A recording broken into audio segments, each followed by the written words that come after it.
यह दुनिया बंदी गृह यम के, जीव बंदी रहे घेरा रे।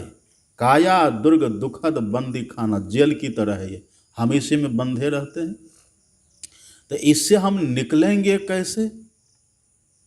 वही सुने नाद बिंदु उपनिषद में, ब्रह्म प्रणव संधानं नादो ज्योतिर्मय शिव, स्वयमाभिर्भवेदात्मा मेघा पायंग शुभान्विव। ऋषि कहते हैं ब्रह्म प्रणव संधानं, जो अपने भीतर में प्रणव ब्रह्म का संधान करे, अनुसंधान करे।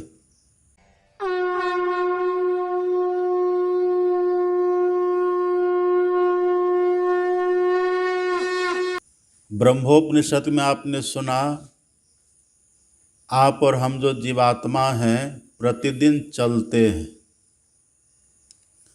शरीर तो हम लोगों का चलता ही रहता है, लेकिन ये बात बहुत कम को मालूम है कि शरीर के भीतर में भी हम चलते हैं। जानते हैं सब, लेकिन एहसास नहीं है। इसी बात को उपनिषद के ऋषि ने याद दिलाई है।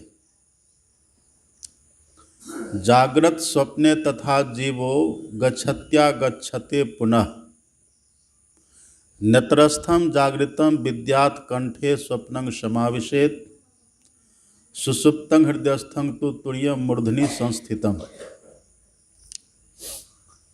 इस शरीर में हम लोग रहते कहाँ हैं और वहाँ से चलते कैसे हैं? यदि इस शरीर को कोई चीर फाड़ करके देखे, काट कूट करके देखे, तो न तो इस जीव के रहने के स्थान का पता चलेगा और न तो इस जीव, ये शरीर में जीव चलता कैसे है उस रास्ता का ही पता चलेगा। यदि इसको चीर फाड़ करके, काट कूट करके रास्ता का पता चलता तो वैज्ञानिकों को पता हो जाता या बड़े बड़े डॉक्टरों को पता होता। ये पता नहीं चलता क्योंकि सूक्ष्म रास्ता है। जब तक हम लोग जगे रहते हैं, दोनों आँखों के ठीक मध्य में हम रहते हैं। आँखों के मध्य कहिए या भ्रू मध्य कहिए, भवों के मध्य कहिए, भाव एक ही है। वही एक स्थान है जहाँ हम जागृत अवस्था में रहते हैं। और जब हम सोने लगते हैं, स्वप्नावस्था आती है, तो वहाँ से हम चल पड़ते हैं। और चलने की पहचान क्या है, चलने का लक्षण क्या है? जो चलने लग जाते हैं उनको सरूर चैन मालूम होता है।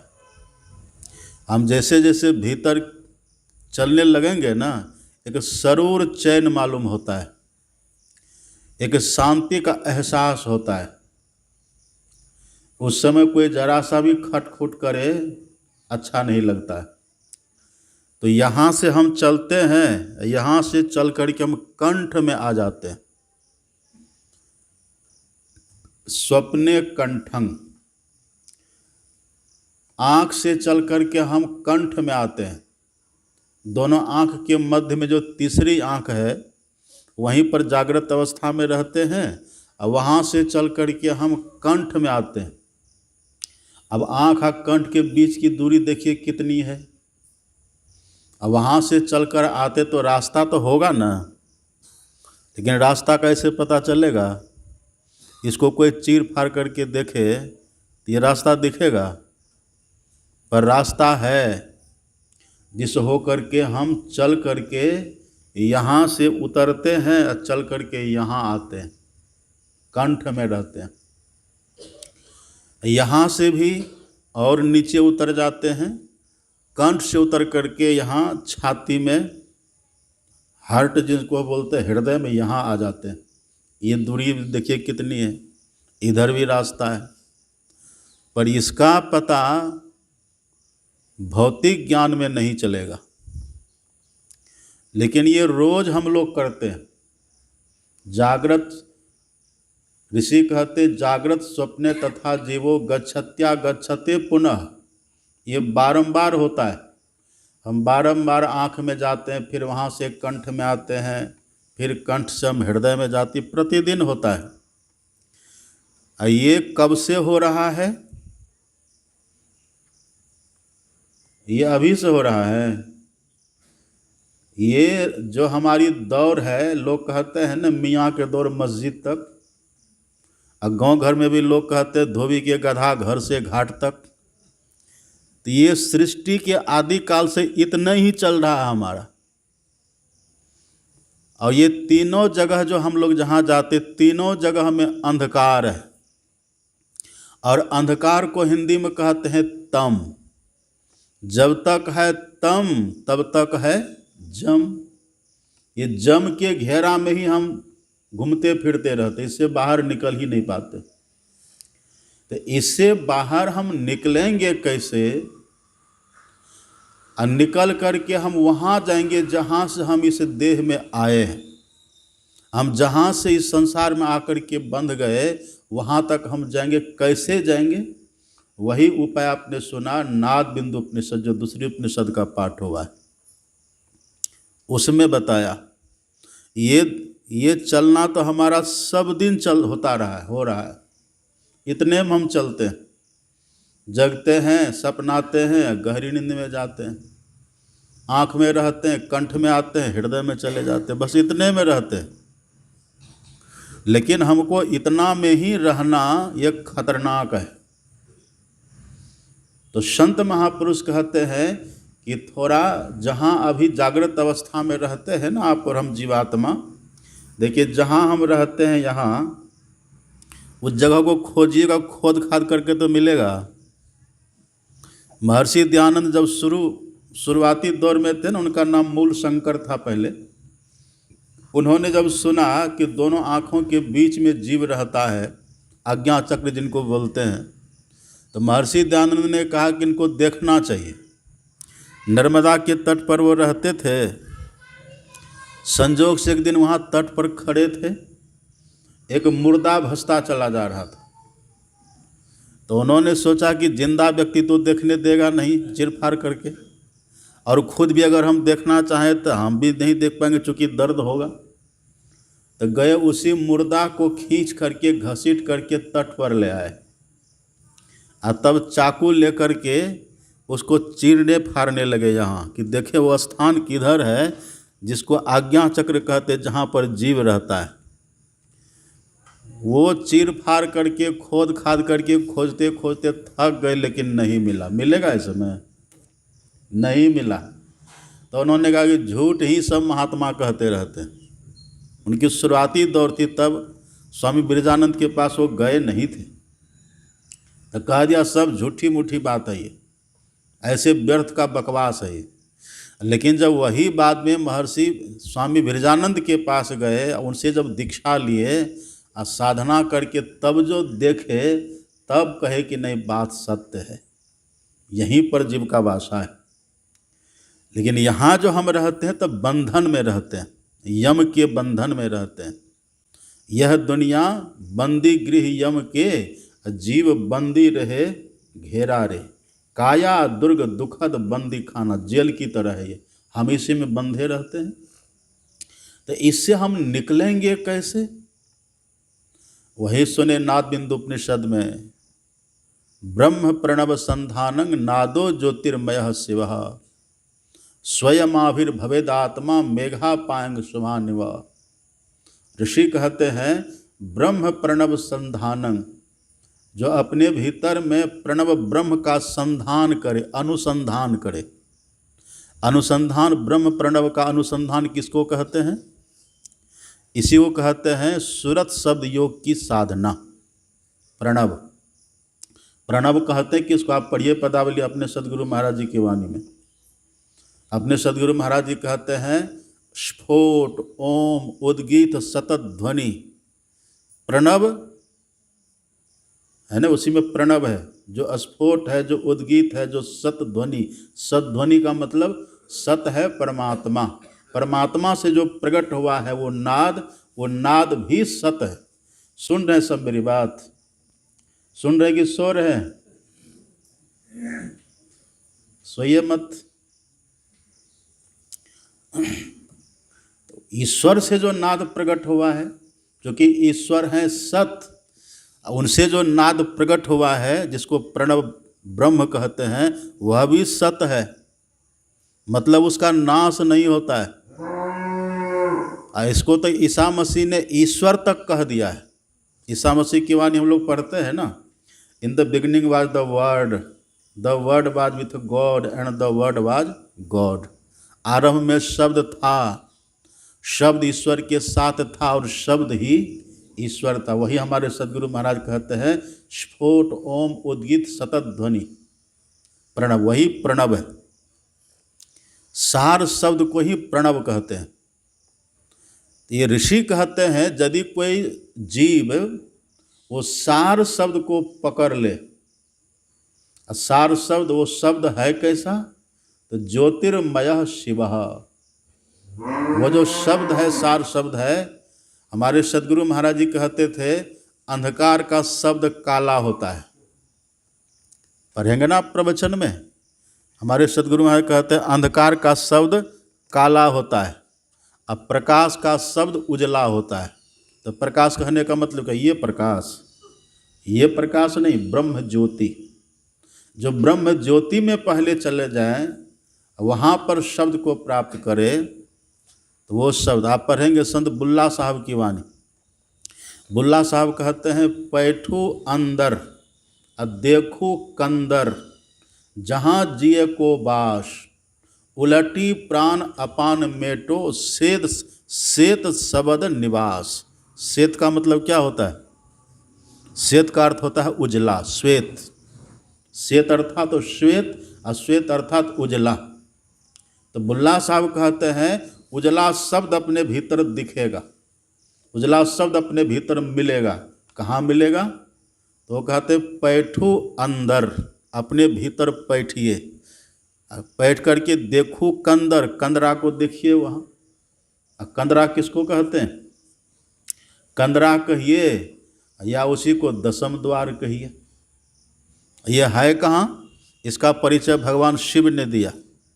शिरः कपाले रुद्राक्ष विवरम चिंतयेद यदा, तदा ज्योति प्रकाश स्यात् विद्युत पुंज समप्रभः, एतत् चिंतन मात्रेण पापानां संक्षयो भवेत्। भगवान शंकर कहते हैं गले से ऊपर के भाग को सिर कहते हैं। इसी सिर में आँख के पास जहाँ पर बाल नहीं है उसी को कपाल कहते हैं। इसी में कपाले रुद्राक्षम, रुद्राक्ष है। रुद्राक्ष किसको कहते हैं, ये जो माला पहनते हैं ये भी रुद्राक्ष है, पर यहाँ पर है किसी को भगवान शंकर कहते हैं यहाँ रुद्राक्ष है। अभी तो आप जाएंगे ना, यहाँ बड़े बड़े जगहों पर जाइएगा, यहाँ हरिद्वार में खास करके रुद्राक्ष की बड़ी महिमा है। आप यहाँ कनखल में जाइए, कई आश्रम में आपको रुद्राक्ष का पेड़ मिलेगा, बड़े शौक से लोग लगाते हैं। उसमें एक मुखी रुद्राक्ष होता है, 2 मुखी, 12 मुखी तक होता है। एक मुखी रुद्राक्ष की बड़ी महिमा है। तो भगवान शंकर कहते ठीक है वो भी है, लेकिन असली रुद्राक्ष कहाँ पर है, सिरः कपाले रुद्राक्ष, अपने सिरोभाग में कपाल में यहीं पर है रुद्राक्ष। रुद्राक्ष का अर्थ क्या होता है, रुद्र प्लस अक्ष बराबर रुद्राक्ष। रुद्र अर्थात भगवान शिव और अक्ष अर्थात नेत्र। शिव नेत्र को ही रुद्राक्ष कहते हैं। अब उसको शिव नेत्र कहिए या फिर उसी को तीसरा नेत्र कहिए। हमारे गुरु महाराज जी कहते हैं ना, मन तुम बसो तीसरो, तो यही तीसरी आंख कहिए, तो वही एक ही बात है। तो वही शिव नेत्र वही है। अब उसमें क्या है, तो भगवान शंकर कहते विवरम, उसमें विवर बना हुआ है। यहाँ बुल्ला साहब कहते पैठी अंदर देखो कंदर, कंदर मतलब कंदरा, कंदरा मतलब गुफा। अब भगवान शिव कहते विवर, तो एक ही भाव है।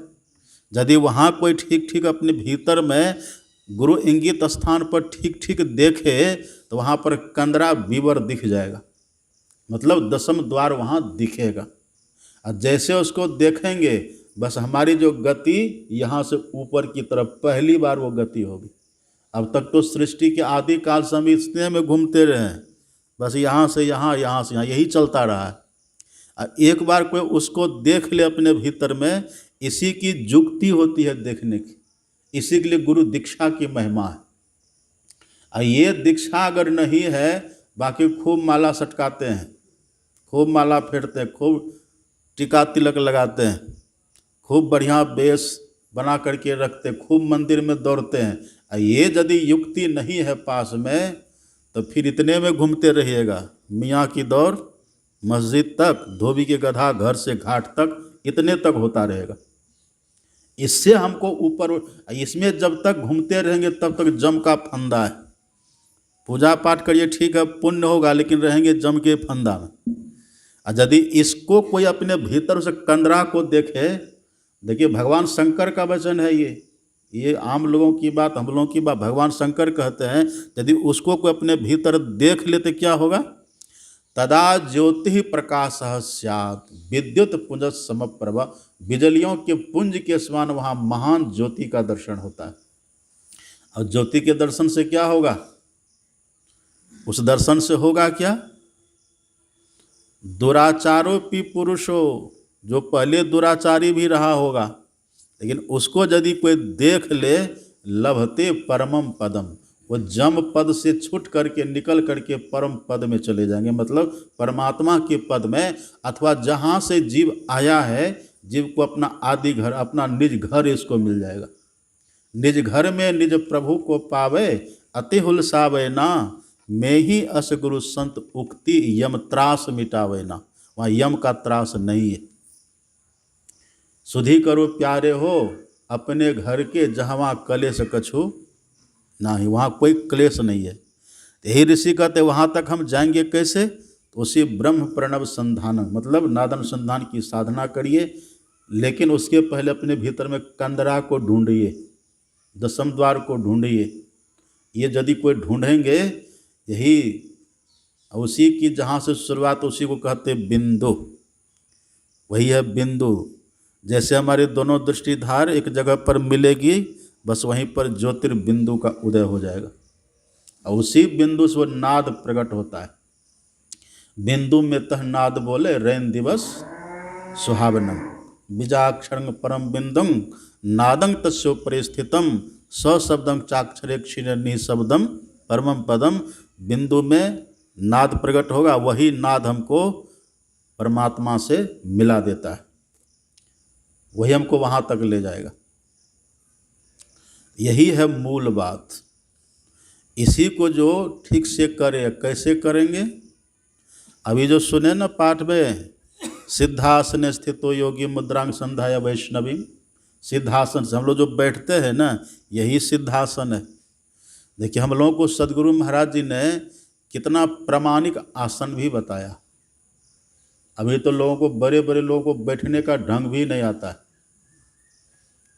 लेकिन जो आसन भगवान शंकर ने बतलाया, और यही आसन आप पढ़ेंगे भागवत में, भगवान श्री कृष्ण ने उद्धव जी को बतलाया है। समं काय सरोगिरवम धार्यन नचलम स्थिरः, सम आसन आसीनः सम काय यथा सुखम, हस्ता उत्संग आधाय स्वर्णसाग्र कृत्य क्षण। भगवान कहते हैं उद्धव जी से, एक पैर को नीचे रखिए, एक पैर को ऊपर रखिए, गोद बनाइए, और फिर एक हाथ को नीचे, दूसरे हाथ को ऊपर। यही सिद्धासन है। हम लोग को गुरु महाराज जी ने यही आसन बतलाया।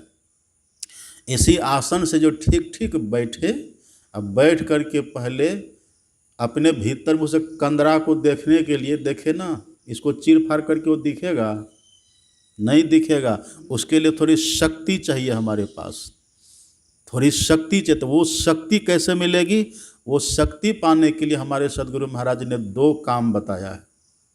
एक ही मंत्र का जप, एक ही मंत्र के, न कि मंत्र को बदल बदल के करके जपिए। सत्संगी सब भी कभी गुरु गुरु करते हैं और कभी राम राम करते हैं। नहीं, हाफी भी लीजिए तो गुरु गुरु ही करिए, कहीं फिसलिए भी तो गुरु गुरु ही करिए। और आप तो फिसलते तो मैं को बाप को करते हैं, तो अब फिसलिए भी तो गुरु गुरु, हाफी भी करिए तो गुरु गुरु, कुछ भी करिए तो गुरु गुरु, एकदम गुरु मैं, मंत्र में हमारा जीवन हो जाए। तब यही हमारे रटा दिए हम लोग को गुरु महाराज जी रोज, गुरु जाप मानस ध्यान मानस कीजिए, दृढ़ साध कर इनका प्रथम अभ्यास, पहले अभ्यास खूब मजबूती से करना चाहिए।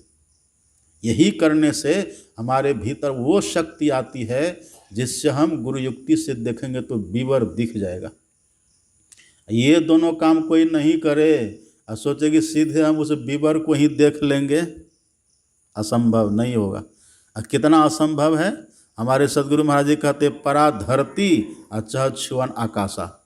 जितना ये असंभव है उतना ही ये असंभव है कोई अपने भीतर में गुरु महाराज को नहीं देखे और सोचे कि सीधे हम उस विवर को अथवा बिंदु को ही देख लें, ये संभव नहीं है। तो ऋषि कहते सिद्धासन से बैठिए और तब दहना कान से श्रृणुयात दक्षिणे करने, दहना कान से सुनिए। अब दहना कान किसको कहते हैं? एक बाबा को हम देखे, वो जब भी बैठे ना तो बैठते बैठते बिल्कुल ऐसे हो जाते थे, मंच पर जैसे बैठे थोड़ी देर एकदम ऐसे हो जाते थे। तो हम उनको पूछे कि बाबा आप बैठते तो बढ़िया, ऐसा काहे हो जाते हैं? कहा इधर से नाद खींचता है ना दहिना तरफ से, इसलिए देह उधर चली जाती है।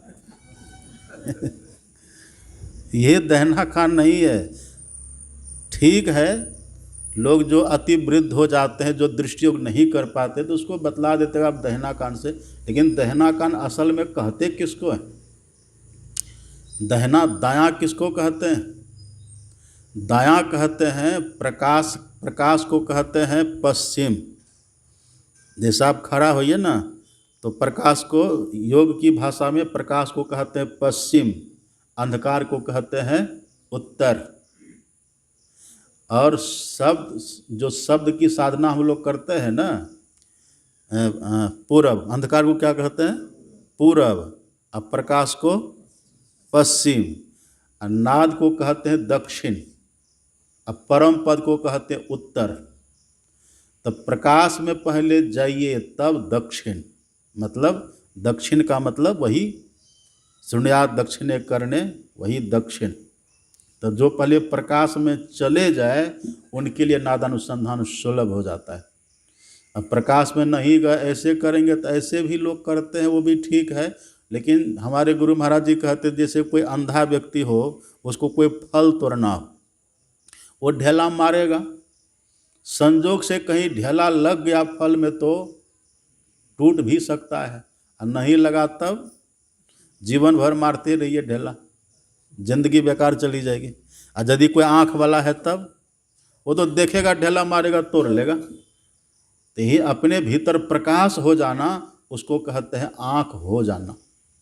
अब आँख वाला होकर के तब जो नादानुसंधान करेंगे तो आराम से होता है। इसी को गुरु नानक कभी संत कबीर साहब कहते हैं, शब्द खोजी मन बस करे, सहज जोग ये सहज है।